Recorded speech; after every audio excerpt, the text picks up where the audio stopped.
जय हिंद दोस्तों, कैसे हैं आप सब। आप सभी का स्वागत है नालंदा यूनिवर्स 77 पर। दोस्तों, आज हम बात करने वाले हैं यूपी पीसीएस से 2023 के प्रीलिम्स पेपर के बारे में। इससे पहले दोस्तों, यूपी पीसीएस से 2023 के प्रीलिम्स पेपर का 2 भाग अपलोड कर दिया गया है। यह तीसरा पार्ट है। और दोस्तों, जैसा कि मैंने अपने हर वीडियो के लास्ट में आपको ये बताया कि कितने सब्जेक्ट से कितना सवाल पूछा जाता है, यूपी पीसीएस में सवाल किस तरह पूछा जाता है, कौन से सब्जेक्ट पर ज़्यादा फोकस किया जाता है, हर तरीके का जो आपका डाउट है मैंने अपने दोनों वीडियो में अच्छे से आपको समझाया है। और दोस्तों, प्रॉपर टेस्ट सीरीज कह सकते हो आप, प्रॉपर प्रैक्टिस सेट 3 से 4 फरवरी से अपलोड करना स्टार्ट हो जाएगा इस यूट्यूब चैनल पर।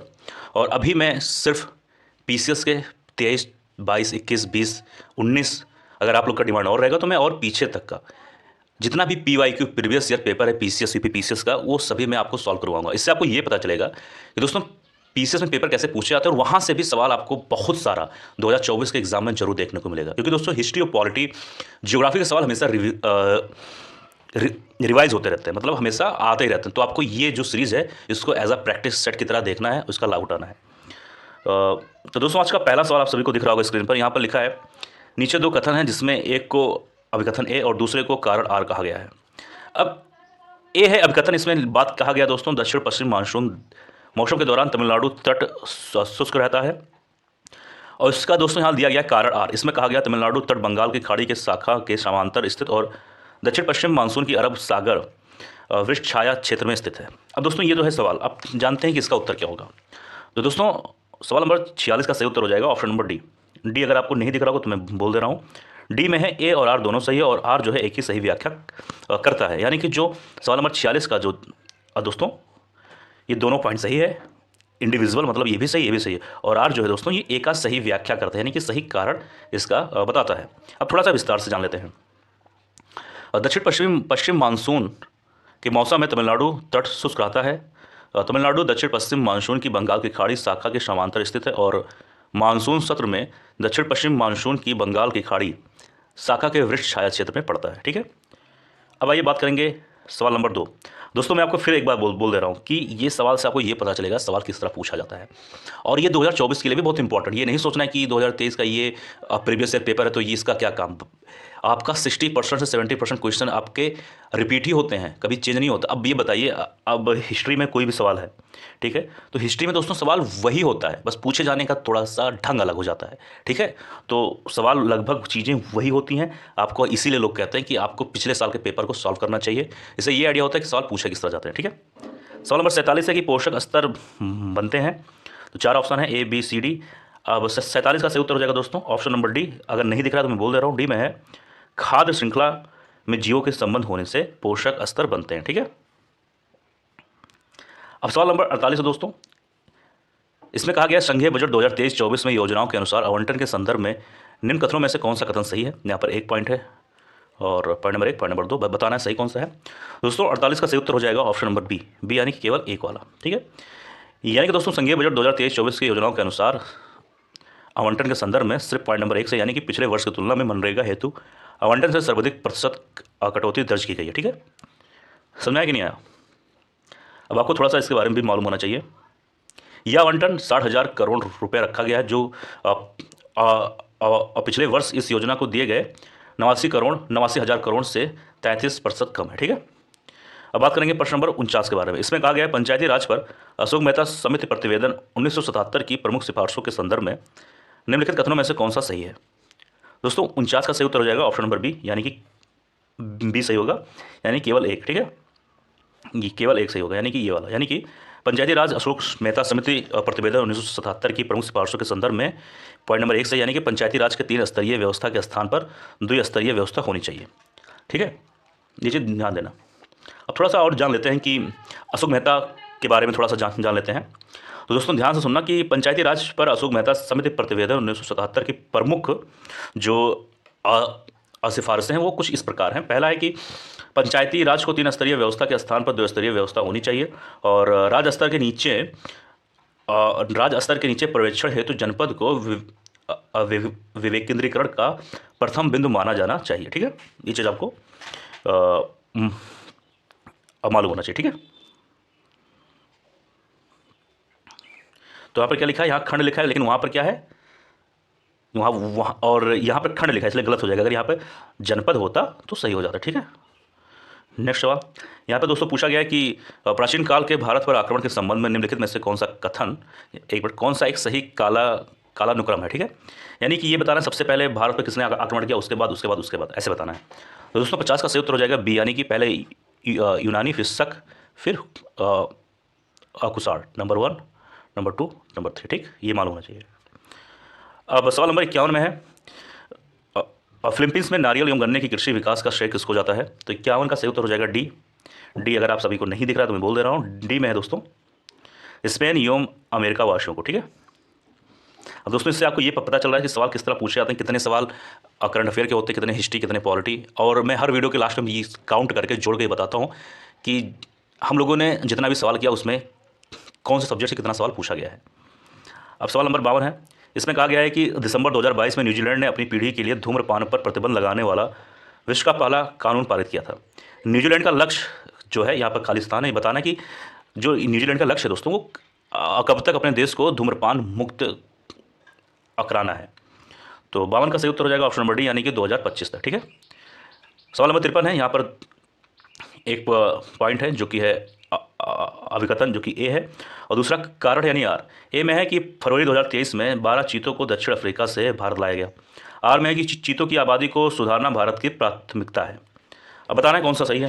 तो दोस्तों सवाल नंबर 53 का सही उत्तर हो जाएगा ऑप्शन नंबर ए यानी कि ये वाला। ए और आर दोनों सही है, और आर जो है एक ही सही व्याख्या भी करता है। ये भी सही है, ये भी सही है, और आर जो है दोस्तों एक इस बारे में सही बात भी बताता है। लेकिन थोड़ी जानकारी और ले लो कि दोस्तों की अफ्रीका महाद्वीप से लाए गए कुल 20 चीतों में से जुलाई 2023 तक 8 चीतों की मौत हो चुकी थी। इसके बारे में आपको मालूम होना चाहिए, ठीक है। कभी भी पूछा जाए, देखो दोस्तों ये सब सवाल है ना, कभी पूछा भी जा सकता है आगे, ऐसा नहीं कि एक बार पूछा गया फिर नहीं पूछा जाएगा, ऐसा कुछ नहीं है। प्रश्न नंबर 54 में है, निम्नलिखित में से कौन सा प्रावधान, एक तरफ प्रावधान है और दूसरी तरफ है संविधान का भाग, सही सुमेलित नहीं है, यहाँ ध्यान देना, नहीं पूछा गया है। तो दोस्तों 54 का जो है सही उत्तर हो जाएगा डी, यानी कि दोस्तों अधिकरण का संबंध भाग नंबर 11 से नहीं होगा, ठीक है। तो आपको ये तो मालूम होना चाहिए कि अगर इसका संबंध भाग 11 से नहीं होगा तो दोस्तों भाग 11 किससे संबंधित है। तो दोस्तों भाग 11 संबंधित है केंद्र और राज्य के संबंध से, ना कि अधिकरण से। तो ये क्या हो जाएगा, ये सुमेलित नहीं है। तो जब एक सुमेलित नहीं है तो इसका मतलब आप जाहिर सी बात कह सकते हैं कि ए बी सी आपस में सुमेलित हैं। तो राष्ट्रभाषा का संबंध हो जाएगा दोस्तों भाग नंबर 17 से, और संघ राज्य क्षेत्र का संबंध हो जाएगा भाग नंबर 8 से, और अनुसूचित और जनजाति क्षेत्र का संबंध हो जाएगा भाग नंबर 10 से, ठीक है। सवाल नंबर 55 में है कि पंचायतों के समस्त चुनाव का संचालन कौन करता है। तो 55 का सही उत्तर हो जाएगा ऑप्शन नंबर बी, यानी कि राज्य निर्वाचन आयोग, ठीक है। तो ये कौन से अनुच्छेद में है दोस्तों, तो ये अनुच्छेद है आपका 243 के, ठीक है। आगे बात करेंगे। इसमें दोस्तों दो सूची दिया गया है, एक सूची में जनसंख्या के सिद्धांत है, दूसरी सूची में सिद्धांतों के प्रतिपादक। तो ये दोस्तों बताना है कौन सा किससे संबंधित है। तो 56 का दोस्तों सही उत्तर हो जाएगा, ध्यान देना। पहला है उपयुक्त जनसंख्या सिद्धांत, जो दोस्तों ये सिद्धांत है ये एडविन कैनन का है, ठीक है। और दूसरा है सामाजिक अपसमायोजन सिद्धांत, तो ये दोस्तों है हेनरी चार्ज का, ठीक है। सी है जनसंख्या संक्रमण सिद्धांत, ये है दोस्तों एक नैन यानी कि थॉमसन का, और डी है जनसंख्या खाद्यान्न आपूर्ति सिद्धांत, ये हो जाएगा दोस्तों बी, ठीक है। एक बात मैं और बता देता हूँ कि अगर पीछे थोड़ा बहुत आवाज़ आ रहा होगा तो उस सब चीज़ों पे ध्यान नहीं देना है, क्योंकि थोड़ा बहुत आवाज़ कहीं ना कहीं से आएगा ही आएगा, क्योंकि भाई थोड़ा बहुत तो डिस्टर्बेंस आसपास होता ही है, ठीक है, हर जगह। तो इसके लिए आपको ज़्यादा ध्यान नहीं देना है। अब सवाल नंबर नीचे यहाँ लिखा हुआ है 57, लेकिन यहाँ पर साफ नहीं दिख रहा होगा, तो 57 यहाँ से आइए हम लोग देख लेते हैं। सवाल नंबर 57 में कि विश्व सामाजिक संरक्षण रिपोर्ट अब प्रकाशित की जाती है। तो 57 का सही उत्तर हो जाएगा ऑप्शन नंबर ए, यानी कि अंतर्राष्ट्रीय श्रम संगठन द्वारा, ठीक है, ये चीज़ ध्यान देना, ठीक। सवाल नंबर 58 है, और from dependence to self reliance पुस्तक के लेखक कौन है। तो 58 का सही उत्तर हो जाएगा ऑप्शन नंबर सी, यानी कि विमल जालौन, ठीक है, नीचे ध्यान देना। और ये भारत रिजर्व बैंक के पूर्व गवर्नर जनरल भी रह चुके हैं। प्रश्न नंबर 59 है, पौधों में जाइलम परिवहन के लिए जिम्मेदार होता है तो कौन होता है। तो 59 का सही उत्तर हो जाएगा ए, यानी कि जल, ठीक है। अब थोड़ा सा और जानकारी ले लेते हैं दोस्तों। पौधों में जाइलम जल परिवहन के लिए होता है, और फ्लोएम जो होता है दोस्तों खाद्य पदार्थ के परिवहन के लिए जिम्मेदार होता है। तो कभी ये पूछ लिया जाए कि जाइलम किसके लिए संबंधित होता है, तो ये हो जाएगा जल। और कभी ये पूछ ले दोस्तों कि फ्लोएम किसके लिए जिम्मेदार होता है, फ्लोएम लिख देता हूँ, और फ्लोएम, ठीक है। तो ये होता है दोस्तों, ये माँ है, ठीक है। अगर ये किसके लिए जिम्मेदार होता है तो ये खाद्य पदार्थों के परिवहन के लिए जिम्मेदार होता है, ठीक। अब प्रश्न नंबर 60 है, एक भौगोलिक इकाई जो पानी को इकट्ठा करती है, भंडार करती है एवं पानी छोड़ती है, उसे क्या कहते हैं? 60 का सही उत्तर हो जाएगा डी, यानी जल विभाजक, ठीक है, जल विभाजक कहते हैं इसको। इंग्लिश में कहते तो वाटर सेट, ठीक है, यहाँ लिख देता हूँ वाटर सेट, ओके। प्रश्न नंबर 61 है, संसद की संयुक्त बैठक के संदर्भ में निम्नलिखित कथनों में से कौन सा कथन सही है? तो 61 का सही उत्तर हो जाएगा सी, यानी कि केवल 2, यानी कि पॉइंट नंबर 2 ही सही है। यानी कि दोनों सदनों की संयुक्त बैठक की अध्यक्षता स्पीकर करता है, ठीक है। अब इसके बारे में थोड़ा सा अगर जानकारी हम लोग ले लेते हैं। अनुच्छेद 108 कुछ दशाओं में संसद के दोनों सदनों की संयुक्त बैठक का प्रावधान करती है। अनुच्छेद 108 कहता है कि दोनों सदनों की संयुक्त बैठक की अध्यक्षता लोकसभा का स्पीकर करेगा, ठीक है। ये जानकारी होनी चाहिए आपको, ओके। सवाल नंबर आ जाइए दोस्तों 62 में। हो सकता है अगर आपको सही से नहीं दिख रहा होगा तो मेरी आवाज़ को सुनना, उससे ध्यान सुनना। 62 में दोस्तों कि निम्नलिखित में से कौन सा सतत विकास का लक्ष्य नहीं है जिसे वर्ष 2030 तक प्राप्त करने का लक्ष्य रखा गया है? बहुत अच्छा सवाल है। तो 62 का सही उत्तर हो जाएगा बी, यानी कि अंतरिक्ष अनुसंधान। इसके बारे में हम लोग दोस्तों कि सतत विकास क्या होता है इसके बारे में हम लोगों ने इसकी पहली वीडियो में बात किया है, विस्तार से जाकर वहाँ पर देख सकते हैं, ठीक। प्रश्न नंबर 63 है कि चंद्रप्रभा वन्यजीव अभयारण्य उत्तर प्रदेश के किस जनपद में स्थित है? तो 63 का सही उत्तर हो जाएगा डी, यानी कि चंदौली, ठीक है। ये चीज़ ध्यान देना, चंद्रप्रभा वन्यजीव अभयारण्य उत्तर प्रदेश के चंदौली जनपद में है। इस अभयारण्य में राजदारी, देवदारी और नौगढ़ जलप्रपात स्थित है, ये भी मालूम होना चाहिए। अगला सवाल है, पीए गति शक्ति के संदर्भ में निम्नलिखित में से कौन सा कथन सही है? तो 64 का सही उत्तर हो जाएगा ए, यानी कि केवल पॉइंट नंबर 2 वाला, यानी कि ये वाला सही है। यानी कि राष्ट्रीय अवसंरचना पाइपलाइन एनआईपी में 7 इंजनों, यानी कि सड़क, रेल, एयरपोर्ट, बंदरगाहों, जनसंचार संसाधनों, जलमार्गों और लॉजिस्टिक अवसंरचनाओं के संबंधित परियोजनाओं को पीएम गति शक्ति ढांचे के साथ जोड़ा जाएगा, ठीक है। अब आइए बात करेंगे प्रश्न नंबर 65 के बारे में। हो सकता है आप सभी को आई थिंक नहीं दिख रहा होगा, कोई बात नहीं, मैं बोल दे रहा हूँ। 65 में वर्ष 2022 में विश्व में ग्रीन हाउस गैसों के उत्सर्जन में भारत किस स्थान पर था? तो 65 का सही उत्तर हो जाएगा डी, यानी कि 10वें स्थान पर। प्रश्न नंबर दोस्तों 66 है, ईवी रामास्वामी नायकर के संदर्भ में निम्नलिखित कथनों में से कौन सा सही है? तो 66 का सही उत्तर हो जाएगा ए, माफ करिए, ए हो जाएगा सही है इसकी, यानी कि 1 और 2 दोनों पॉइंट से, यानी कि उन्होंने असहयोग आंदोलन में हिस्सा लिया, ये भी बात सही है, और उन्होंने वर्ष 1925 में कांग्रेस छोड़ दी, ये भी बात सही है, ये चीज़ मालूम होना चाहिए, ठीक है। और ई वी स्वामी नायकर जी को द्रविडियन आंदोलन का पिता भी माना जाता है, ठीक है। किस चीज़ का पिता माना जाता है? तो हो जाएगा दोस्तों द्राविडियन, एक मिनट जाओ, ठीक है, का पिता भी माना जाता है, द्राविडियन आंदोलन का पिता भी माना जाता है, ठीक है। तो ये भी मालूम होना चाहिए, कभी भी सवाल पूछ ले तो इतना तो मालूम होना चाहिए।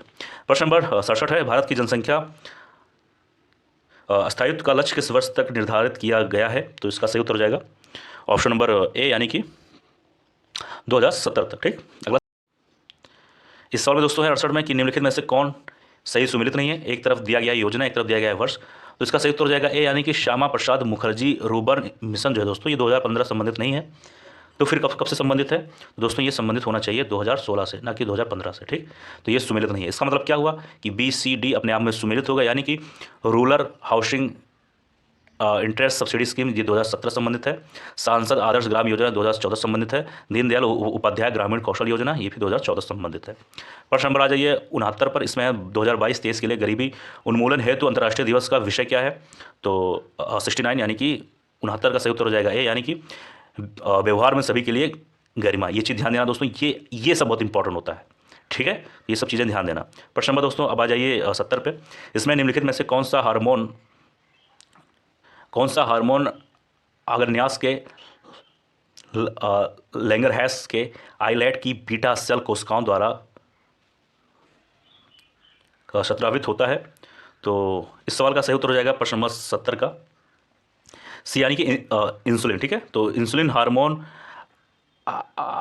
अग्रन्यास के लैंगरहैंस के आइलैट की बीटा कोशिकाओं द्वारा स्रावित होता है। इस हार्मोन के द्वारा मानव शरीर खाद्य पदार्थों को ऊर्जा में बदलता है और ब्लड शुगर का स्तर जो है नियंत्रित करता है। ये काफ़ी इंपॉर्टेंट होता है दोस्तों। इस सवाल में बात करेंगे, इसमें है सवाल नंबर 70। अरे यार कोई बात नहीं, कोई बात नहीं, वही मैं कह रहा था। इस सवाल में इसको साफ तरीके से आप नहीं देख पा रहे होंगे, तो यहाँ देख लीजिए, सवाल नंबर 70 वही सवाल है। निम्नलिखित में से कौन सा हार्मोन अग्रन्यास के लैंगरहैंस के आइलेट की बीटा सेल कोशिकाओं द्वारा स्रावित होता है? इसका सही उत्तर हो जाएगा सी, इंसुलिन। ठीक है, जैसे मैंने बात किया। सवाल नंबर 71 है, एक तरफ दिया गया है पुस्तक, दूसरी तरफ दिया गया है विषय, तो ये बताना है कौन सा पुस्तक कौन से विषय संबंधित है। तो पहला है मिराद ए सिकंदरी, इसका संबंध हो जाएगा दोस्तों गुजरात विजय। दूसरा है बुरहान ए माशिर, इसका संबंध हो जाएगा दोस्तों इसके सामने वाला यानी कि बामनी के अहमदनगर का इतिहास। तीसरा है रियाज उस सलातीन, इसका संबंध हो जाएगा दोस्तों बंगाल का इतिहास, नंबर 1 वाला।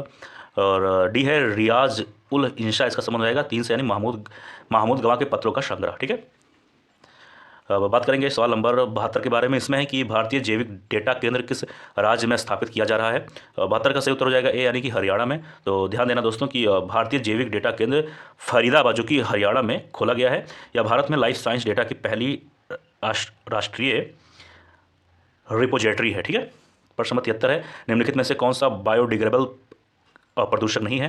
तो इस सवाल का सही उत्तर हो जाएगा बी, यानी कि कीटनाशक। ठीक है, तो कहीं ना कहीं जब ये बायोडिग्रेडेबल प्रदूषक नहीं है, इसका मतलब क्या हुआ कि मल पदार्थ, मूत्र और घरेलू अपशिष्ट जो है बायोडिग्रेडेबल प्रदूषक होते हैं।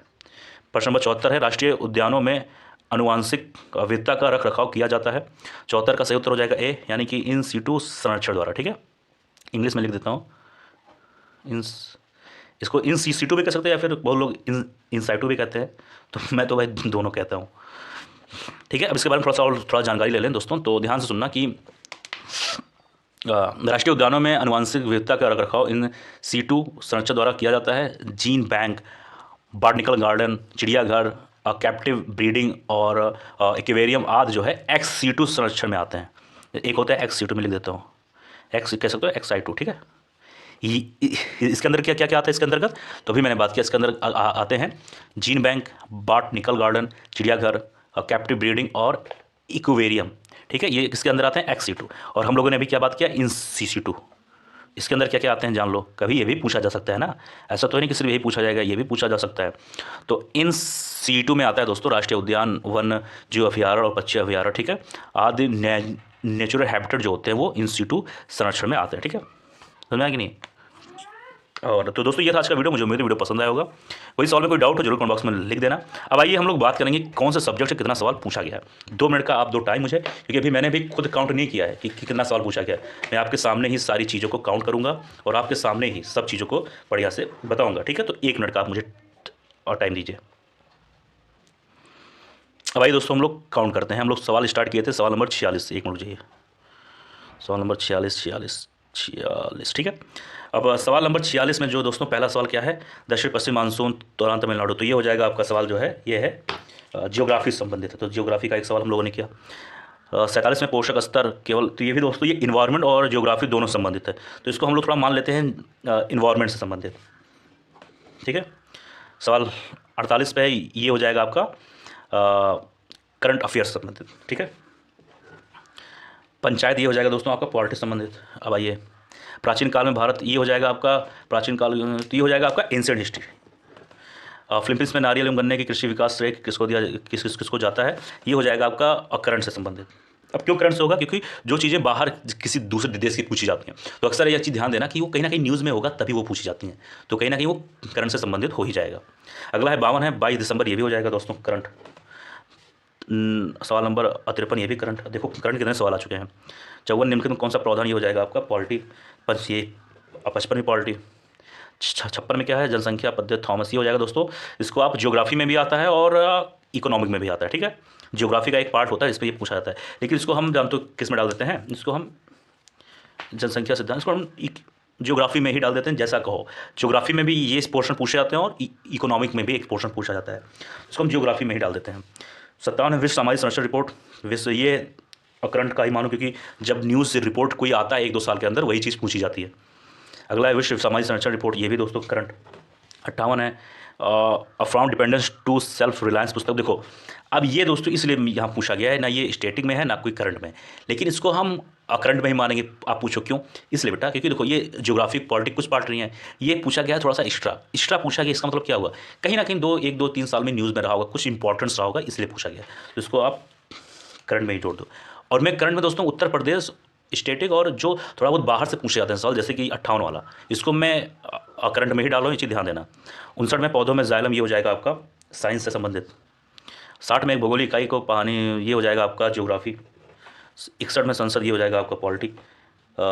62 का हो जाएगा निम्नलिखित, हाँ ये हो जाएगा आपका निम्नलिखित से, ये हो जाएगा आपका इन्वायरमेंट से संबंधित है और साथ ही साथ करंट से संबंधित है, क्योंकि यहाँ पर पूछा गया वर्ष 2030 तक प्राप्त करने का लक्ष्य रखा गया है। तो ये कहीं ना कहीं करंट और इन्वायरमेंट दोनों है, लेकिन इसको हम लोग मानेंगे सिर्फ और सिर्फ करंट अफेयर में, ठीक है। चंद्रप्रभा वन जीव अभ्यारण्य, ये दोस्तों आ जाता है उत्तर प्रदेश के बारे में, ये भी हो जाएगा आपका करंट संबंधित। पीए गत शक्ति के निम्न, ये भी हो जाएगा आपका करंट। करंट तो बहुत सवाल आ चुके हैं यार। फिर ये भी करंट 65 वाला भी करंट का है। ये हो जाएगा आपका 66 हो जाएगा आपका मॉडर्न हिस्ट्री से। मॉडर्न हिस्ट्री का बहुत कम आ रहा है। भारत में जनसंख्या स्थायित्व का लक्ष्य किस वर्ष तक निर्धारित, ये भी दोस्तों करंट है। जो चीज़ें ऐसे पूछी जाती ये निम्नलिखित में से कौन सी योजना, ये भी कहीं ना कहीं भाई करंट और स्टेटिक वाली ही चीज़ें हैं, ठीक है। जिन्होंने करंट चीज़ें पढ़ी होंगी 2-3 सालों में, चीज़ों को सुना होगा, न्यूज़ पढ़ते होंगे, तो उनको मालूम होगा। ये भी आपका करंट में आ जाएगा। वर्ष तो ये भी करंट में आ जाएगा। अरे यार करंट का तो बहुत सवाल है। 70 वाला आ जाएगा साइंस में, और 71 आ जाएगा मॉडर्न हिस्ट्री में, जोड़ लीजिए। और 72 में भारतीय जैविक डेटा केंद्र स्थापित किया जा रहा है, ये भी आ जाएगा दोस्तों करंट में। निम्नलिखित बायोडिग्रेडेबल, ये आ जाएगा आपका इन्वायरमेंट में, ठीक है। राष्ट्रीय उद्यान अनुसंधान सीटू, ये भी आपका इन्वायरमेंट आ जाएगा। अब हम लोगों ने बात सब कुछ कर लिया, ठीक। अब दोस्तों हमने सारा डाटा कलेक्ट कर लिया, ठीक है। अब बात करेंगे पॉलिटी कितना पूछा गया। तो पॉलिटी का एक मिनट रुक जाओ। पॉलिटी में दोस्तों 4 सवाल पूछा गया, ठीक है। ज्योग्राफी में 3 सवाल पूछा गया है। हिस्ट्री में दोस्तों सब मिला के 3 सवाल पूछा गया, 2 मॉडर्न 1 एंशिएंट। और करंट अफेयर ने यार तो इस बार तो पूरा जलवा कर दिया। करंट अफेयर में दोस्तों एक मिनट मैं काउंट कर लूँ, मैंने काउंट भी नहीं किया। 1 2 3 4 5 6 7 8 9 10 12 13 14 15 सवाल करंट अफेयर का है, ओके। और इन्वायरमेंट का है दोस्तों 2 सवाल, साइंस का है 2 सवाल, ठीक।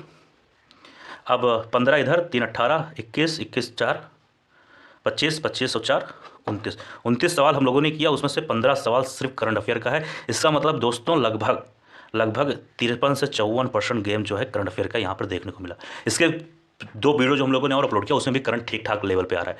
इसका मतलब 150 में से मेरा जो अंदाज़ है, क्योंकि पीसीएस का पेपर मैंने भी कई बार दिया है, 150 में से ये मान के चलिए कि अगर आपने करंट अफेयर पे बढ़िया से फोकस कर लिया तो 150 में से कम मान के चलिए 35 से 40 क्वेश्चन का करंट अफेयर होना तय है, डायरेक्टली और इनडायरेक्टली। ये नहीं कहूँगा कि 2024-23 का ही पूछेगा, ऐसा नहीं होता है दोस्तों। करंट अफेयर मतलब होता है कि 2-3 साल में कोई भी न्यूज़ ऐसा हुआ जो आप लोगों ने सुना जाना, उससे संबंधित पूछ सकता है। तो करंट अफेयर हर एग्जाम में इंपॉर्टेंट है। तो दोस्तों ये था वीडियो, और मुझे वीडियो पसंद आया होगा। वीडियो फिलहाल काफ़ी लंबी हो चुकी है, कोई बात नहीं। अगले वीडियो में हम लोग मिलेंगे। जय हिंद, जय भारत।